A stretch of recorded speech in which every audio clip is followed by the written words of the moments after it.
Welcome back everyone. आज हम फिर से साथ हैं लास्ट टॉपिक डिस्कस करने के लिए। और last topic of the chapter है functional area of management. Last lecture में हमने डिस्कस कर लिया था बहुत सारे फंक्शंस ऑफ मैनेजमेंट, शायद आपको याद भी होंगे। अगर याद नहीं तो मैं आपको याद दिला दूँ वो 5 फंक्शंस कौन कौन से थे। सबसे पहला था प्लानिंग, उसके बाद था ऑर्गेनाइजिंग, उसके बाद था स्टाफिंग, उसके बाद था डायरेक्टिंग और उसके बाद था कंट्रोलिंग। होप से सबको याद आ चुके होंगे। अब उसी टॉपिक से रिलेटेड कुछ ए टॉपिक है फंक्शनल एरिया ऑफ मैनेजमेंट में। मैनेजमेंट में कौन कौन से ऐसे एरिया है जो जहाँ पर काम करना पड़ेगा, जो सारे फंक्शंस करने ही होंगे। ऐसे कौन कौन से 4 फंक्शंस है। सबसे पहला फंक्शन है production management, marketing management, human resource management and financial management. ऐसे 4 एरिया है जहाँ पर मैनेजमेंट करने के लिए वो 4 एरिया चाहिए ही चाहिए। देखते हैं चलो कौन कौन से एरिया। सबसे पहले हमारे पास है मार्केटिंग मैनेजमेंट। अब मार्केटिंग मैनेजमेंट आपने बहुत बार सुना हो गया word marketing management. Marketing management पर है क्या? तो सिंपल मार्केटिंग मैनेजमेंट का काम यही होगा। सबसे मेन काम जो होगा वो मार्केट में जो भी डिमांड है गुड्स की, वो कौन कौन से गुड्स की डिमांड है वो ढूंढकर उसकी इंफॉर्मेशन ला कर देना और मार्केट में प्रोडक्ट को लॉन्च करना, मार्केट में उसे फेमस करना। यही काम होगा मार्केटिंग मैनेजमेंट का। सेकंड हमारे पास है ह्यूमन रिसोर्स मैनेजमेंट। अब ह्यूमन रिसोर्स मैनेजमेंट का काम क्या है? तो जब भी बिजनेस में कोई भी एम्प्लॉय चाहिए या फिर राइट जो भी पोजीशन के लिए जो क्वालिफिकेशन वाला एम्प्लॉय चाहिए वो लाने का काम होगा ह्यूमन रिसोर्स मैनेजमेंट का। उसके बाद आता है हमारे पास फाइनेंशियल मैनेजमेंट। अब फाइनेंशियल मैनेजमेंट का काम होगा जो भी गोल डिसाइड किया है उसे अचीव करने के लिए जो प्रोडक्शन या फिर जो भी एक्टिविटीज़ करनी है उसके लिए जो फंड चाहिए वो फंड का अरेंजमेंट करने का काम होगा फाइनेंशियल मैनेजमेंट का। और लास्ट में हमारे पास बचा है प्रोडक्शन मैनेजमेंट। प्रोडक्शन मैनेजमेंट का काम क्या होगा? डिसाइड करना होगा कितनी क्वांटिटी में गुड्स प्रोड्यूस करने हैं, कौन सी क्वालिटी में। तो ऐसे सारे मेन डिसीजन लेगा प्रोडक्शन मैनेजमेंट। ये तो बहुत ही छोटा सा एक्सप्लेनेशन था, अब डिटेल में देखते हैं। तो सबसे पहले देखते हैं मार्केटिंग मैनेजमेंट क्या है। तो marketing management is the activity of providing goods और service from the producers to customers. Simple goods जहाँ से प्रोड्यूस हुआ है वहाँ से लेकर कस्टमर तक ले जाने का काम करेगा मार्केटिंग मैनेजमेंट। यानी एक बार कंपनी में गुड्स प्रोड्यूस हो गए है उसके बाद सारी जो रिस्पॉन्सिबिलिटी है वो मार्केटिंग मैनेजमेंट के हाथ में होगी। सेलिंग करना, एडवर्टीजमेंट करना, कस्टमर के माइंड में अच्छी इमेज खड़ी करना या फिर उन लोगों के अंदर पॉजिटिव इमेज बनाना अपनी कंपनी की प्रोडक्ट की, वो सारा काम होगा मार्केटिंग मैनेजमेंट का। इसलिए बोला गया है कि जो भी गुड्स और सर्विसेज प्रोवाइड करना है प्रोड्यूसर टू कस्टमर, जो भी बीच में एक्टिविटीज़ होती है ट्रांसपोर्टेशन, सब वो सब इंक्लूड होगा मार्केटिंग मैनेजमेंट में। कौन कौन सी एक्टिविटी इंक्लूड होगी इसमें? It includes exchange of goods with money as well as the market research. सबसे पहले तो गुड्स एक्सचेंज होगा। अब सीधी बात है जो मैनेजमेंट है वो इकोनॉमिक एक्टिविटी है, तो वहाँ तो कोई भी एक्टिविटी होगी तो वो पैसों के बदले में होगी। मार्केट रिसर्च करना होगा। मार्केट रिसर्च कैसे करें हमने आगे भी एक बार डिस्कस किया था, फिर से डिस्कस करते हैं। मार्केट रिसर्च यानी क्या? मार्केट में कौन से गुड्स चल रहे हैं, मार्केट में कौन से गुड्स की डिमांड है, लोगों के माइंड में कौन सी गुड्स अच्छी है कौन सी नहीं है, वो सारा रिसर्च करना है, यानी वो होगा मार्केट रिसर्च। Distributive method. और डिस्ट्रीब्यूटिव मेथड क्या है? तो डिस्ट्रीब्यूशन चैनल होती है एक्चुअली। फॉर एग्जांपल अगर कोई भी गुड्स जो होममेड है या फिर छोटे छोटे जो बिजनेस होती है वहाँ पर जो गुड्स बनते हैं उसमें चैनल बहुत ही छोटी होती है। गुड्स वहाँ पर बनते हैं, डायरेक्टली कस्टमर को बेच देते हैं। यानी बीच में बहुत सारे एजेंट्स या फिर वो छोटे छोटे शॉपकीपर्स नहीं होंगे। लेकिन अगर बड़ी बड़ी कंपनियां हैं जो बहुत बड़ी प्रोडक्ट्स बनाती है तो वहाँ पर डिस्ट्रीब्यूशन चैनल लॉन्ग होगी। फॉर एग्जांपल मान लें कि आपके यहाँ पर अप्लायंसेस आते हैं, होम अप्लायंसेस, तो प्रोड्यूसर के पास से एजेंट्स के पास जाएंगे, वहाँ से होलसेलर के पास जाएंगे, होलसेलर के पास से रिटेलर के पास आएंगे और रिटेलर के पास से आपके पास आएंगे। इट मीन्स वहाँ पर डिस्ट्रीब्यूशन चैनल बहुत ही लेंदी हो जाएगी। तो डिसाइड करना होगा जैसी आपकी प्रोडक्ट होगी तो वो काम भी मार्केटिंग मैनेजमेंट करेगा। सेल्स प्रमोशन, कैसे सेल्स बढ़ाया जाए, तो सेल्स बढ़ाने के लिए वो एडवर्टाइजमेंट करेंगे या फिर कुछ बोनस की ऑफर करेंगे या फिर बहुत ऐसे ऑफरिंग करेंगे जिससे लोग हो वहाँ पर अट्रैक्ट हो आपके प्रोडक्ट लेने के लिए। स्टोरेज, यस, जहाँ पर आपने गुड्स प्रोड्यूस किया तो ऐसा पॉसिबल तो नहीं जितना गुड्स आपने प्रोड्यूस किया उसके तुरंत बाद ही बिक जाए, उसको स्टोर करना होगा, तो स्टोर करने का काम भी मार्केटिंग मैनेजमेंट में के हाथ में होगा। और आपके गुड्स का इंश्योरेंस भी लेना होगा, क्योंकि बहुत सारे गुड्स ऐसे होंगे जो तुरंत ही बिकने वाले नहीं होंगे या फिर एक जगह पर से दूसरी जगह पर ले जाने होंगे, तो वहाँ पर बीच में बहुत सारे खतरे हो गए ऐसे। तो उस खतरे, जो बहुत सारे ऐसे खतरे मिलते हैं रास्ते में, उसको टालने के लिए इंश्योरेंस लिया जाता है। The main elements of marketing management are goods or services, physical distribution policy, increasing sales, packaging, ये सारे उसके सारे मेन ऑब्जेक्टिव्स होंगे। अब मार्केटिंग मैनेजमेंट के 4P है। आपकी बुक में शायद अब ऐसा नहीं लिखा गया है, आपकी बुक में एक डिस्ट्रीब्यूशन दिया गया तो उसे आप प्लेस भी बोल सकते हैं। तो उसके 4P से मार्केटिंग मैनेजमेंट के इम्पोर्टेंट है एग्जाम के लिए, सो याद रखना, 2 मार्क्स के लिए पूछ भी लेंगे। फंक्शंस ऑफ मार्केटिंग मैनेजमेंट तो आपको याद रखना है, वो 4P है। 4P यानी क्या? प्रोडक्ट, प्राइस, प्लेस, प्रमोशन, ये सारे मार्केटिंग मैनेजमेंट के फंक्शन हैं। प्रोडक्ट में सबसे पहले प्रोडक्ट में क्या सोचेंगे, वो आप ही सोच लो। अगर आप कोई चीज़ें बना रहे हैं तो आपको प्रोडक्ट के बारे में डिसीजन लेना है, तो क्या सोचेंगे आप कि मैं उसकी प्राइस क्या रखूँगा, साइज़ क्या रखूँगा, उसकी पैकिंग कैसे रखूँगा, साइज़ कैसे रखूँगा, उसका शेप कैसा बनाऊँगा, वेट कितनी होगी, उसके ऊपर प्रिंट का कैसा लगाऊँगा, गारंटी ऑफ वर्क, आप जो काम कर रहे हैं, जो प्रोडक्ट बेच रहे हो, उसकी गारंटी आप देंगे या नहीं, आफ्टर सेल सर्विस देंगे या नहीं, कितनी वैरायटी में आप प्रोडक्ट बेचने वाले हैं। तो ये सारे जो डिसीजन लेंगे वो प्रोडक्ट रिलेटेड डिसीजन है। अब प्राइस रिलेटेड डिसीजन कौन सा होगा, तो सेल्स पॉलिसी, यानी कौन सी प्राइस पे आप सेल्स करने वाले हैं। बेचने के बाद आप क्रेडिट में बेचेंगे या फिर कैश में ही बेचेंगे, वो डिसाइड करना होगा। आपको डिस्काउंट देना है या नहीं देना है, वो भी डिसाइड करेंगे आप। आपको अपनी गुड्स जो होलसेल में बेचना है या फिर रिटेल में बेचना है या फिर दोनों में बेचना है, वो डिसाइड करेंगे। और लास्ट में कमीशन टू मेडिएटर्स, मैंने आगे हमने डिस्कस किया डिस्ट्रीब्यूशन चैनल में, क्या अगर आप होम अप्लायंसेस या ऐसी चीज़ें बना रहे हैं तो बीच में बहुत सारे इंटरमीडियरीज होंगे, for example agents, wholesaler, retailer, तो उन सबको कमीशन कितना देना है, ये सारी चीज़ें हम डिसाइड करेंगे प्राइस में। थर्ड बताया गया प्लेस, और आपके बुक में लिखा गया है डिस्ट्रीब्यूशन, तो उसे हम प्लेस भी बोल सकते हैं। प्लेस यानी क्या, it includes decisions regarding direct selling through the wholesaler, retailers, agent, as well as the problems related to transportation etcetera. आप रिटेलर से अपनी चीज़ें बेचने वाले हैं, होलसेलर से बेचने वाले हैं या फिर एजेंट्स रख कर बेचने वाले हैं, तो ऐसे बहुत सारे प्रॉब्लम्स हो गए, सॉल्व करना होगा किसके हाथ में, प्लेस के हाथ में। और लास्ट में बचाया गया है प्रमोशन। प्रमोशन आपको आइडिया आ जाएगा, प्रमोशन नाम सुनते ही, इसमें आपको सिर्फ पब्लिसिटी, एडवर्टीजमेंट ही करनी होगी जिससे लोगों की मन में आपकी प्रोडक्ट की इमेज पॉजिटिव क्रिएट हो। तो ये 4P है जो मार्केटिंग मैनेजमेंट के फंक्शन है, 2 मार्क्स में पूछे जाते हैं, याद रखना। अब बढ़ते हैं आगे, human resource management. Human resource management यानी क्या है? Human resource management is the process which takes into the consideration matters like the proficiency, knowledge, intelligence, likes, dislikes, personal development, etc. of employees, integrates them with the business towards the path of success and profitability. अब simple, ये बहुत ही लंबी define है तो आप short में बोल सकते हो, ह्यूमन रिसोर्स मैनेजमेंट यानी क्या, एक प्रोसेस है जिससे आपको एम्प्लॉय को हायर करना है, उसे क्या पसंद है, क्या नहीं पसंद है, उसे क्या आता है, क्या नहीं आता है, वो सब जान कर, ध्यान में लेकर जो नई चीज़ आती है उसे डायरेक्ट करके उसको मैक्सिमम सेटिस्फेक्शन देना है, और उसी मैक्सिमम सेटिस्फेक्शन से हमारा बिजनेस को सक्सेस मिल सकती है और हमारी कंपनी की प्रॉफिटेबिलिटी भी बढ़ सकती है, क्योंकि उसको जो पॉजिटिव इफेक्ट होगी उसके माइंड में, उसी से वो बहुत ही अच्छा काम करेगा और लास्टली बेनिफिट होगा हमारी कंपनी को।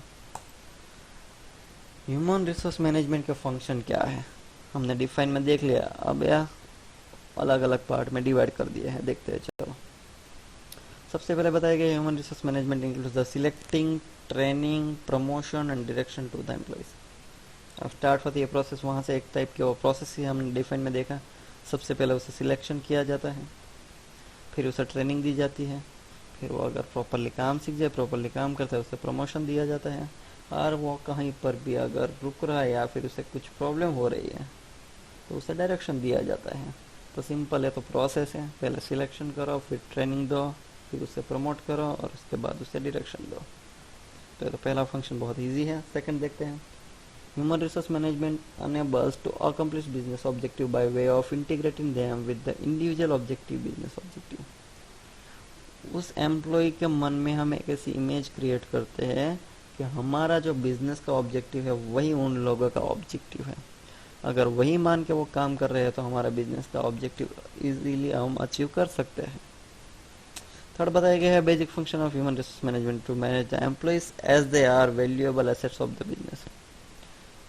अगर हम ऐसा कहे कि जो एम्प्लॉयज है वो ऑर्गेनाइजेशंस के हाथ और पैर है, तो वो भी कहना भी गलत नहीं होगा, क्योंकि एम्प्लॉय के बिना आप कितनी भी बड़ी कंपनी बना लो, कितने भी डिपार्टमेंट, कितनी भी मशीनरी ला दो, लेकिन अगर ह्यूमन रिसोर्स ही नहीं है प्रॉपरली स्किल वाला, तो फिर वो कुछ किसी काम के नहीं रहेंगे। आपके बिजनेस के जो भी इंस्ट्रूमेंट्स होंगे वो तो बोल सकते हैं कि वो सबसे ज़्यादा इम्पोर्टेंट है, इसलिए बोला गया कि वो बिजनेस की एक वैल्यूएबल असेट है।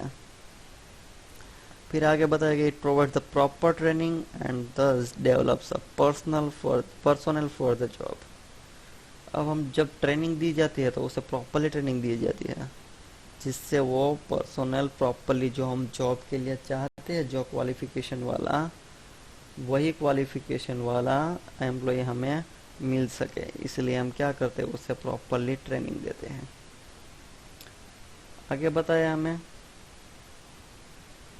कि human resource management evaluates performance of employees and place them at the right position. एक तो वो क्या करता है, उसका परफॉर्मेंस इवेल्युएट करते हैं, क्योंकि हर बार पहले क्या करना पड़ता है, किसी को भी प्रमोशन देना हो अगर, तो पहले उसका जो भी होगा परफॉर्मेंस वो चेक करना होगा। उसके बाद उसे क्या किया जाता है, तो राइट पोजीशन पे रखा जाता है। यानी पहले ट्रेनिंग दी गई है, ट्रेनिंग देने के बाद उसका परफॉर्मेंस इवेल्यूट हुआ। अगर उसका परफॉर्मेंस बहुत ही अच्छा है या फिर सेटिस्फैक्टरी है, तो हम उसे क्या कर सकते हैं, प्रमोट कर सकते हैं राइट पोजीशन पे। उसके बाद बताया गया है efficient management can reduce the labour turnover.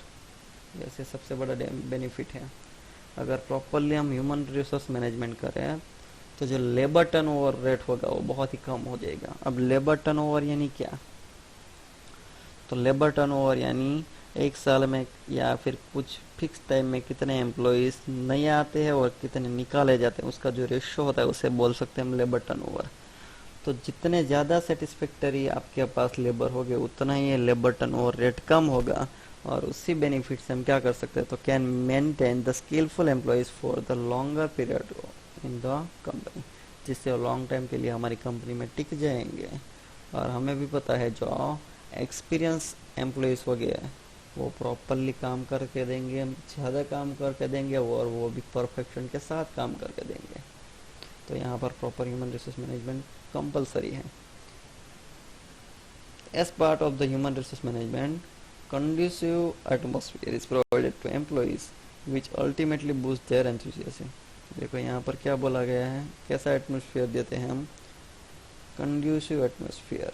Conducive यानी पॉजिटिव बोल सकते हैं हम, जिससे एम्प्लॉयज़ को सेटिस्फेक्शन मिले, ताकि हम क्या कर सके, पूरी कंपनी में जो उसका जो एंथुजियाज्म बूस्ट कर सके, उसका जो लेवल है काम का वो बढ़ा सके, उसकी जो एफिशिएंसी है काम करने की वो भी बढ़ा सके। The values of the company are maintain and business objective are achieve. अगर एम्प्लॉय से सेटिस्फाइड है तो फिर वो काम ज़्यादा करके देगा, और वैसे ही हमारा बिजनेस का जो ऑब्जेक्टिव होगा वो अचीव कर सकते हैं। तो ऐसा है हमारा ह्यूमन रिसोर्स मैनेजमेंट। अब बात करते हैं उसकी इम्पोर्टेंस क्या है ह्यूमन रिसोर्स मैनेजमेंट का। तो सबसे पहला इम्पोर्टेंस है efficiency of employees tend to increase. अब पॉजिटिव एम्प्लॉय है, उसे ट्रेनिंग दी गई है, उसका जो काम है वो हमने मेज़र किया है, हमने ऑब्ज़र्व किया है, उसके बाद हमने राइट प्लेस पे उसे बिठाया है। इट मीन्स कि वो प्रॉपरली ट्रेन होकर आया है, तो उसकी इफ़िशियंसी बढ़ेगी ही बढ़ेगी। Second, profitability of the business increase. अब हमने आगे ही बढ़ा है, राइट पोजीशन पे राइट एम्प्लॉइज है, इट मीन्स वो मैक्सिमम काम करके देंगे, मैक्सिमम काम करेंगे तो कंपनी का प्रॉफिट बढ़ेगा ही बढ़ेगा। थर्ड बताया गया, business Prestige is maintain, business की जो प्रेस्टीज होगी, उसकी जो इमेज होगी, वो सारा प्रॉपरली मेंटेन कर पाएंगे। Higher standards for the quality of goods और सर्विसेज आर मेंटेन। अब स्टाफ हम प्रॉपरली मेंटेन कर रहे हैं, बहुत सालों से एक ही स्टाफ है, एक्सपीरियंस स्टाफ है, तो हमारी जो गुड्स और सर्विस की क्वालिटी होगी वो भी मेंटेन होगी। Feeling of oneness among the employees is developed, और सारे एम्प्लॉयज़ पहले से एक दूसरे के साथ कोऑर्डिनेट करके चल रहे हैं, यानी कि सारे एम्प्लॉयज़ एक दूसरे के साथ मिलकर काम कर रहे हैं, तो सबके बीच में एक फीलिंग आएगी और वो होगी वो वननेस की। ओके, आगे बढ़ते हैं। सिक्स है, maximum utilization of fact of production is possible.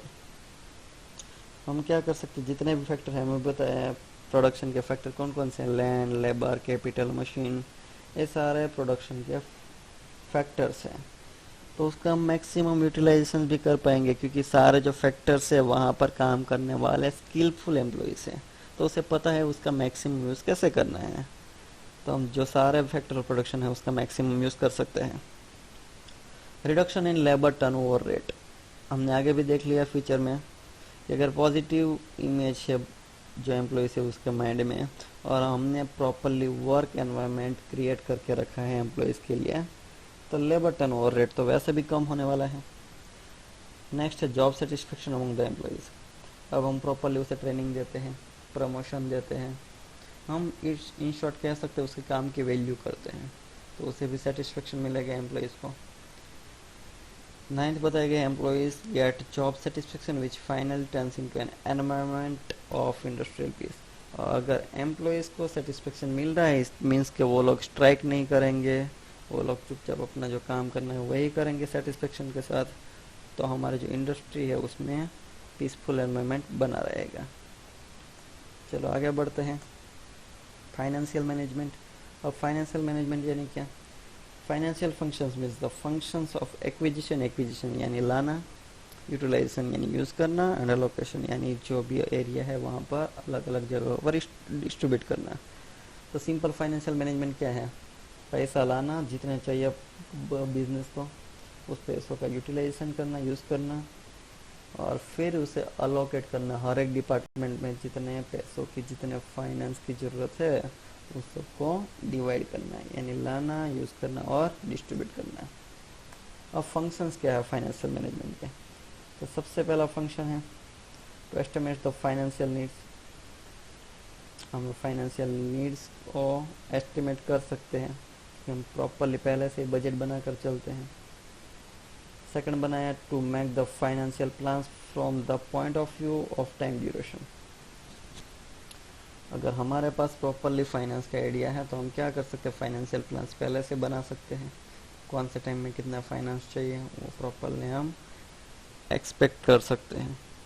Third बताया गया टू प्रिपेयर बजट, हम बजट भी बना सकते हैं। टू अलोकेट फंड्स, अगर हमारे पास प्रॉपरली फंड है तो हम प्रॉपरली सब जो डिपार्टमेंट में जितना फंड चाहिए हम अलोकेट कर सकते हैं इजीली। फिफ्थ बताया गया to decide the capital structure and to select the source of acquisition of capital. अब यहाँ पर दो चीज़ें बताई गई, एक तो हम क्या करेंगे, कैपिटल स्ट्रक्चर डिसाइड करेंगे, यानी क्या कहाँ पर कितने पैसे खर्च करने हैं, और second select the source of acquisition of capital, कहाँ से हमें कैपिटल मिलेगा। तो अगर आप बिजनेस चला रहे हो तो आप क्या सोचेंगे, मुझे कहाँ कहाँ से फंड मिल सकता है। सबसे पहले आपके माइंड में आएगा हमारे रिलेटिव्स, अगर वहाँ से नहीं मिल सकते तो हम मार्केट में जाएंगे, बैंक से लाएंगे, लोन लेकर आएंगे, या फिर हम मार्केट में शेयर भी इशू कर सकते हैं। तो ऐसे बहुत सारे वेज हैं जहाँ से कंपनी कैपिटल ला सकते हैं। सिक्स फंक्शन है to carry out the producers for the procedure for acquiring the finance. Clearly बताया गया, क्या बताया, to carry out the procedure for acquiring the finance. हम प्रॉपरली प्रोसीजर के साथ चल सकते हैं फाइनेंस एक्वायर करने की। सेवन बताया गया to see that the acquired funds are properly utilized and keep control over the financial activities. यहाँ पर दो चीज़ें बताई गई हैं हमें। सबसे पहला क्या, to see that the acquired funds are properly utilize, जो भी फंड लाए हैं उसका प्रॉपर यूटिलाइजेशन होना चाहिए, मीन्स कि उसका वेस्ट नहीं होना चाहिए, जहाँ पर ज़रूरत हो वहाँ पर यूज़ होना चाहिए। And second, to keep control over financial activities, जो काम की नहीं है एक्टिविटी उसको हम कंट्रोल कर सकते हैं। To form financial policy, business के लिए हम फाइनेंशियल पॉलिसी भी बना सकते हैं। टू प्लान फॉर टैक्सेस, अगर हमने पहले से ही प्लानिंग कर लिया कि हमें कितने पैसे लाने हैं, कितना प्रॉफिट होने वाला है, कितना एक्सपेंसेस होने वाला है, तो हम उसी के ऊपर से हम प्लान कर सकते हैं कि हमें टैक्स भी कितना पे करना है, तो बहुत ही ईजी हो जाएगा फाइनेंशियल मैनेजमेंट के काम। और लास्ट में उसका फंक्शन क्या है, to make the arrangement of asset. Simple है, फाइनेंस की हेल्प से हम क्या कर सकते हैं, असेट ला सकते हैं। तो बिजनेस को प्रोडक्शन करने के लिए जो भी असेट्स चाहिए वो असेट्स मैनेज करना काम होगा फाइनेंशियल मैनेजमेंट का। ओके, आगे बढ़े। लास्ट में हमारे पास है प्रोडक्शन मैनेजमेंट। प्रोडक्शन यानी क्या, प्रोडक्शन क्या है, तो प्रोडक्शन यानी process of conversion of naturally available raw material. Simple क्या है, वो कन्वर्जन करता है, किसको कन्वर्ट करता है, तो हमारे पास जो नेचुरली रॉ मटेरियल अवेलेबल है उसको कन्वर्ट करेगा कंज्यूमेबल फिनिश गुड्स में। तो सिंपल हमारे पास जो गुड्स है रॉ मटेरियल उसको कन्वर्ट करेगा किस में, फिनिश गुड्स में, with the help of human efforts. और हेल्प किसकी लेगा, ह्यूमन एफर्ट की। तो इसे हम बोल सकते हैं प्रोडक्शन। तो बहुत ही इजी डिफाइन है प्रोडक्शन की। प्रोडक्शन यानी क्या, तो process of conversation of naturally available raw material into consumable finish goods with the help of human efforts, it's known as the production. Production management क्या है, तो प्रोडक्शन मैनेजमेंट एक process है। उसमें क्या क्या इंक्लूड होता है, प्रोडक्शन का planning, deciding programmes, maintaining coordination and direction and keeping control. तो सिंपल यहाँ पर क्या है, planning, deciding programmes, coordination, direction and control. तो आपको अगर याद आया होगा तो हमारा वही यूज़ होगा जो हमने यूज़ किया था मैनेजमेंट की डिफाइन में। आगे बढ़े। फंक्शंस क्या है प्रोडक्शन मैनेजमेंट के, तो सबसे पहला फंक्शन है टू डिसाइड प्रोडक्शन प्लान। अब प्रोडक्शन करने की बहुत सारे टेक्निक होती है, बहुत सारी मेथड्स होती है, तो डिसाइड करना होगा सबसे पहले कौन से प्रोडक्शन मेथड से हम प्रोडक्शन करने वाले हैं। Second, to undertake production research. अब प्रोडक्शन रिसर्च करना होगा। रिसर्च क्यों करेंगे, तो वहाँ पर रिसर्च होगा तो डिसाइड होगा कि कौन सी मेथड से अगर प्रोडक्शन करें तो बिजनेस के लिए बेनिफिशियल है। अब प्रोडक्शन मेथड मेन टू है, लेबर इंटेंसिव और capital intensive. Labour intensive technique यानी क्या, जहाँ पर ज़्यादा से ज़्यादा लेबर यूज़ होंगे और कम से कम मशीन यूज़ होगी। और कैपिटल इंटेंसिव में ज़्यादा मशीनरी यूज़ होंगी प्रोडक्शन में और कम एम्प्लॉइज यूज़ होंगे। थर्ड फंक्शन बताएगा to select product development as well as product mix. एक तो प्रोडक्ट कैसी बनानी है वो भी डिसाइड करना होगा इसमें, और साथ में प्रोडक्ट मिक्स यानी आप प्राइस क्या रखेंगे, लेबलिंग कैसा करना है, साइज़ कैसी रखनी है पैकेज की, वेट कितना रखना है, कलर कौन सा पैकेज का रखना है, सारा जो डिसाइड करना होता है वो किस में आएगा, प्रोडक्ट मिक्स में। अब फोर्थ फंक्शन है to select the technology and machinery. Yes, प्रोडक्शन करने के लिए, एक प्रोडक्ट प्रोड्यूस करने के लिए बहुत अलग अलग टाइप की टेक्नोलॉजी, बहुत ही अलग अलग टाइप की मशीनरी अवेलेबल है आज मार्केट में। तो बिजनेसमैन को डिसाइड करना होगा कि हमारे जो गुड्स है उसके लिए सबसे ज़्यादा टेक्नोलॉजी और मशीनरी कौन सी अच्छी होगी, कौन सी चीप होगी, जो बेस्ट रिजल्ट दे सके वही टेक्नोलॉजी और मशीन सिलेक्ट करनी होगी। फिफ्थ है to take decisions regarding the selection of location as well as layout. कौन सी प्रोडक्ट का पार्ट कहाँ पर बनेगा, फॉर एग्जांपल आप देख लो कार या फोर व्हीलर बनती है तो अलग अलग सेक्शन में बनती है, तो डिसाइड करना पड़ता है लेआउट, कौन सा स्पेयर पार्ट कहाँ पर बनेगा, कहाँ पॉइंट सा स्पेयर पार्ट जॉइंट होगा, तो ऐसा पूरा लेआउट डिसाइड करना पड़ता है। तो लेआउट डिसाइड करना भी काम होगा प्रोडक्शन मैनेजमेंट के हाथ में। सिक्स बताया गया to estimate required material and other needs of production. अब प्रोडक्शन के लिए करने के लिए आपको मटेरियल चाहिए तो उसका एस्टिमेशन लगाना होगा, साथ में जो भी अलग अलग टाइप के जो आपको मशीनरी या फिर टूल्स वगैरह सब कुछ चाहिए उन सब का आपको एस्टिमेट लगाना होगा सबसे पहले। To have production control, yes, production को कंट्रोल में रखना होगा। इट मीन्स कि आपके जो भी टाइम है, एम्प्लॉयज़ के एफर्ट्स है या फिर रॉ मटेरियल, कुछ भी वेस्टेज नहीं होना चाहिए। टू हैव क्वालिटी कंट्रोल, यह सबसे इम्पोर्टेंट है क्वालिटी कंट्रोल का और क्वालिटी को मेंटेन करना। तो क्वालिटी को मेंटेन करने का काम होगा प्रोडक्शन मैनेजमेंट का। नाइन्थ बताया गया to undertake activities to control expenditure. बताया गया क्या कि हमें ऐसी एक्टिविटीज करनी है जिससे हम एक्सपेंडिचर को कंट्रोल कर सकें या फिर cost and to maintain and increase the productivity. जितना ज़्यादा हम एक्सपेंडिचर को कंट्रोल में करेंगे उतना ही ज़्यादा क्या होगा, प्रोडक्शन बढ़ेगा। इट मीन्स हमें एक्सपेंडिचर को कंट्रोल करना होगा। और लास्ट में बताया गया to introduce the variation and simplification in production. जितनी ज़्यादा पॉसिबल हो प्रोडक्शन प्रोसेस सिंपल होनी चाहिए जिससे एम्प्लॉयज प्रॉपरली समझ सके और ज़्यादा से ज़्यादा वर्क कर सके। तो आज के हमारे 4 टॉपिक थे। वैसे देखने चाहिए तो एक ही टॉपिक था बड़ा, लेकिन एक साथ आपको एग्जाम में नहीं पूछा जाएगा, या फिर आपको पूछ लेंगे production management, human resource management, marketing management या फिर फाइनेंशियल मैनेजमेंट। तो आपको चारों याद रखने हैं, बहुत ही ईजी टॉपिक है। यहाँ पर आई थिंक हमारा चैप्टर ख़त्म हो रहा है। तो इस पूरे चैप्टर आई थिंक आपको प्रॉपरली समझ में आ चुका होगा। अगर नहीं भी आया है तो प्रॉपरली मुझे आप कांटेक्ट कर सकते हैं personally any time. Next chapter के लिए हम बहुत जल्दी मिलेंगे, तब तक थैंक यू।